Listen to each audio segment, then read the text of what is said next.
મોરબીના છેવાડાના વિસ્તારમાં આવેલા ઉમિયાનગરમાં કોલેજના 3 મિત્રો દ્વારા પછાત અને ગરીબ વિદ્યાર્થીઓને મફતમાં શિક્ષણ આપવામાં આવી રહ્યું છે। છેલ્લા 9 મહિનાથી આ 3 વિદ્યાર્થીઓ દ્વારા શિક્ષણ રૂપે સેવા યજ્ઞ ચલાવવામાં આવી રહ્યો છે। મોરબીના ઉમિયાનગરમાં પછાત જ્ઞાતિના લોકો વસે છે, જે પોતાના બાળકોને મોંઘી શાળામાં નથી મોકલી શકતા અને આવા ગરીબ બાળકોને અભ્યાસ પૂરો પાડવાનો વિચાર કોલેજના આ 3 મિત્રોને આવ્યો અને 3 મિત્રોએ સાથે મળીને આ શિક્ષણ રૂપી સેવા યજ્ઞ શરૂ કર્યો હતો। મારી સ્કૂલનું નામ એનજી મહેતા હાઈસ્કૂલ છે।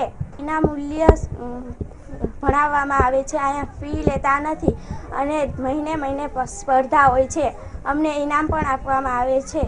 આ કોલેજના વિદ્યાર્થીઓ દ્વારા ગરીબ અને પછાત બાળકોને નોટ પેન અને જરૂરી શિક્ષણને લગતી સ્ટેશનરી પણ પૂરી પાડવામાં આવે છે। અમે જે શિક્ષણમાંથી પસાર થયા અમે એ શિક્ષણ વિદ્યાર્થીને આપવા માંગીએ છીએ અને શરૂઆતમાં અમે સ્ટાર્ટ કર્યું ત્યારે અહીંયા કણે 30 થી 40 છોકરા આવતા હતા। અત્યારે હાલમાં 80 છોકરા આવે છે અને આ પ્રેરણા દ્વારા